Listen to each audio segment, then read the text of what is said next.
তরফ থেকে ওনাকে একটা মাইক্রোওয়েভ দিতে চাই এবং আমি প্রধানমন্ত্রীকে রিকোয়েস্ট করতে চাই যে ওয়াশিং মেশিনটা উনি দেয়। আমার MP demands washing machine, microwaves and curtains. এটা আমাকে অনেক লজ্জা দেয় এবং আমি মনে করি এই পার্লামেন্টকে অনেক লজ্জা দেয় যে একটা মেম্বার অফ পার্লামেন্ট এখানে দাঁড়িয়ে, যেখানে জনগণের কথা বলবে, যেখানে বিভিন্ন জনগণের দাবির কথা বলবে, সেখানে একজন মেম্বার অফ পার্লামেন্ট দাঁড়িয়ে উনি ওয়াশিং মেশিন পেল না, মাইক্রোওয়েভ পেল না, কার্টেন পেল, সেই ব্যাপারে দাঁড়িয়ে কথা বলবে। যেখানে আবার বলা হয়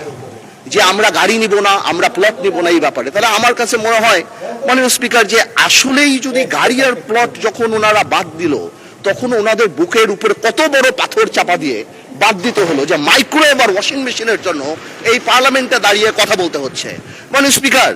আমার মনে হচ্ছে যে এই স্ট্যান্ডার্ড আর স্ট্যাচার আমাদেরকে মেনটেন করা উচিত এবং আমি বলবো আমাদের মাননীয় যারা আছেন ওনাদেরকে, স্পেশালি আমাদের বিরোধী দল, এবং এটা কালকে হয়তো আমাদেরকেও বলতে পারে,